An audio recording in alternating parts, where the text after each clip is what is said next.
In the beginning, there was television. Then there was cable. Now there's Netflix.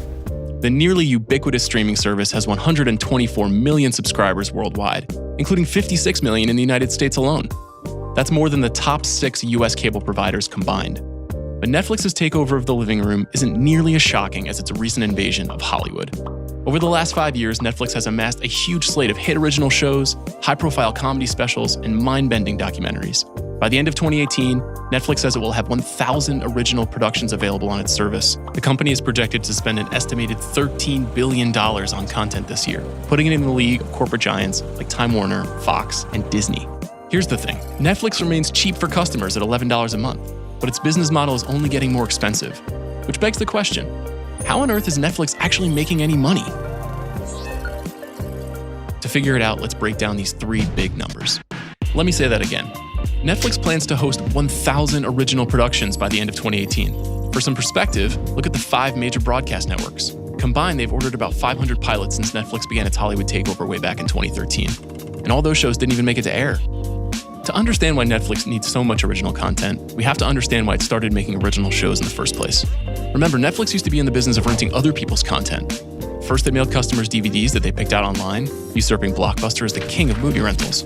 Then, as DVD rentals were starting to decline in 2007, Netflix launched a streaming service, featuring TV shows and movies licensed from the major Hollywood studios. Those included stuff like Zoolander, Law & Order SVU, and of course, The Office. We did it! No! Thanks to streaming, Netflix grew from 7 million subscribers in 2007 to 33 million by 2012. But as Netflix became more popular, the Hollywood studios demanded more money to license their shows. So instead of remaining beholden to them, Netflix decided to start producing its own television shows. That way, it wouldn't have to rely on content from companies like Disney, NBC, and Fox to keep its customers happy. Netflix CCO Ted Sarandos summed the strategy up best when he said in 2013, the goal is to become HBO faster than HBO can become us. That strategy began with House of Cards, a glossy star-studded drama about corrupt DC politicians that would have fit right in on premium cable. With a reported budget of $50 million per season, the show signaled the way that Netflix was willing to pay any price for its independence. We make it work for us. Create chaos. More than chaos. Since then, Netflix has steadily increased its original programming across every genre, from Japanese reality shows to an unfortunate number of new Adam Sandler movies. At the same time, the company has dropped a lot of the iconic broadcast shows that put its streaming service on the map. No more 30 Rock, no more How I Met Your Mother, and no more Lost. We have to go back! They're not going back. Netflix is now in control of its own destiny, but it's come at a high cost. Which brings us to our second number, $13 billion, as in $13 billion on content. Are you kidding me? That's a huge amount of money to spend on programming, especially at a company whose primary source of revenue is a cheap monthly subscription. Technically, Netflix is profitable.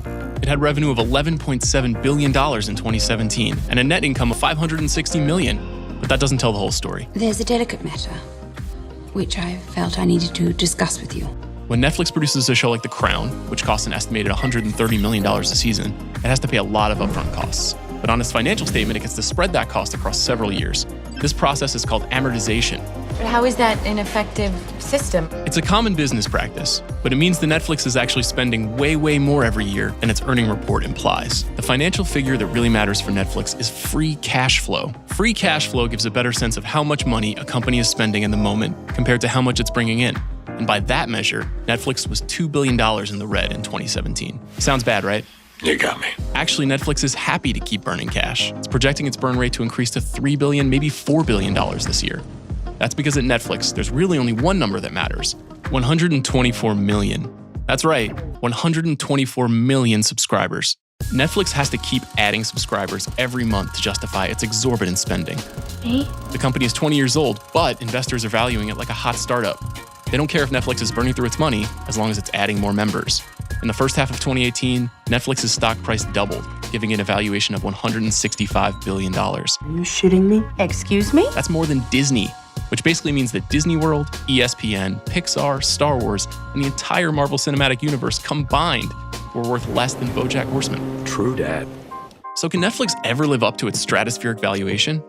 Here's how it'll try. First, the company plans to keep adding more members, specifically in overseas markets. Second, Netflix will keep raising prices, especially since the last price increase did nothing to slow down subscriptions. And lastly, the company will eventually ease up on this ludicrous content expansion once it's built up a massive library of originals. This is dope.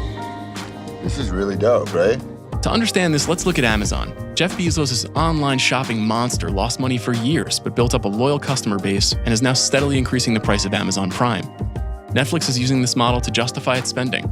Experts project Netflix to become cash flow positive by 2022. But Netflix is about to face much stiffer competition. Disney is planning to launch a rival streaming service in 2019. No! Tech giants like Apple, Facebook, and Amazon are also spending billions of dollars on programming. No! And the old Hollywood media giants are in the midst of a series of mergers to help combat Netflix. These companies are worth hundreds of billions of dollars, and they're all a little more technologically advanced than Blockbuster was. Netflix is going to need even more great original shows to stand out, and those shows are going to be more expensive as more competitors drive up costs. That's why they signed major showrunners like Ryan Murphy and Shonda Rhimes to 9-figure multi-year deals.